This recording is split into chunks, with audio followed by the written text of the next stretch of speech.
Welcome back to Move with Joe. Today's video is going to be a brief one about how we can use a movement principle to improve our organization through our upper body, in particular our neck.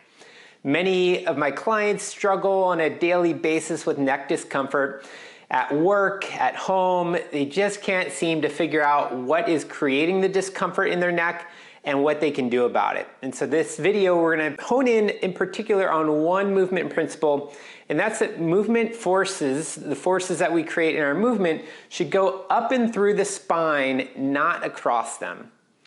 Let's start off with an easy example. So say you are sitting down and your head tends to go a little forward. So maybe you're looking at a computer screen, maybe you're driving and having difficulty seeing the road, so your head comes forward a bit.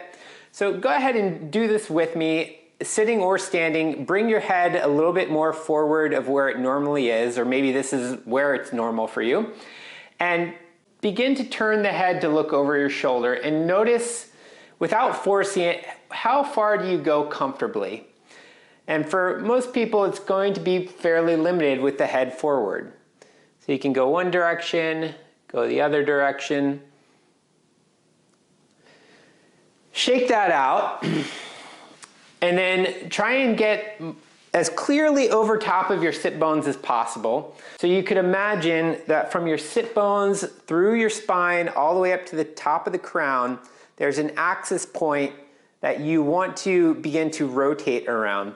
And so if you are stacked over top of your spine and your head's over top of the shoulders and through all the way down to your sit bones, and you turn, all of a sudden there's more space that's available to you. So that's principle number one, is we want any type of force that we make in movement to go up clearly through the spine without any hinging going forward or back or to the side, where there's going to create shearing forces that could impact a person's neck. The head forward is a really clear example of that hinge that tends to happen right around C6, C7 for people. And so if that head is hanging out in front of the spine, it has no base of support underneath it, and then you start to get shearing forces in that area that you're hinging from that start to lead to discomfort. And over time, that's going to create possible degenerative changes and lead to all sorts of discomfort and problems, lack of range of motion, more tension, and your body will actually start to lay down additional connective tissue to reinforce this area. And that's the same thing that happens with the spine. When the spine starts to have degenerative changes, it starts adding more bones, and that's when you get bone spurs because of this lack of support. So the body's smart. It realizes that there isn't the clear skeletal support that should be there, and so it starts trying to reinforce that area. So the things that you can do about it are think about your base of support and how you're getting organization from your sit bones coming up through your spine, through your shoulders. So the shoulders should be sitting on top of the rib cage, and the head and neck should be on top of the spine. And so from here, you have a much clearer central axis point that you can turn and look around. One more concept I want to leave you with is, what is good posture? Now, when I say posture to a client, they automatically begin to pull themselves upright. Oftentimes they'll be maybe a little tucked under, and so they engage in their low back, they contract their low back muscles, they pull back their shoulder blades, they may even pull in their chin a little bit, and they start to sit more upright.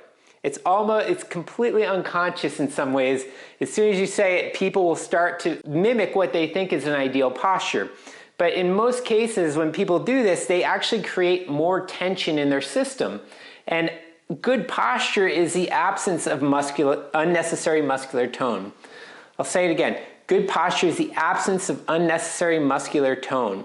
Muscles are made for action. They're not made to hold you in a particular position for a long time.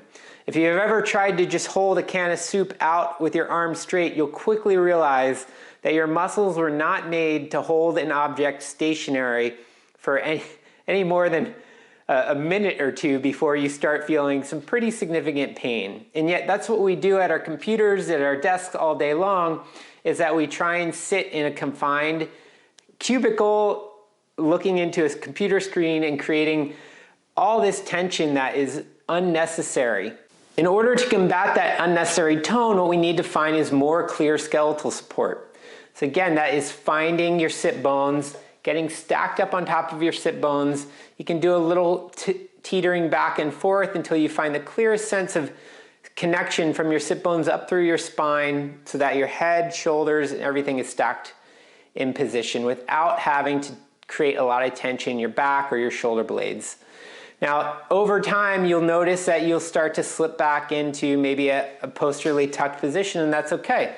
Just get up, reset, and you can stay there for another however long it is, 20, 30 minutes before getting up again and resetting.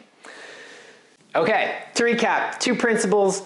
Number 1, forces go up and through the spine, not across them. Number 2, good posture is the absence of unnecessary muscular tone.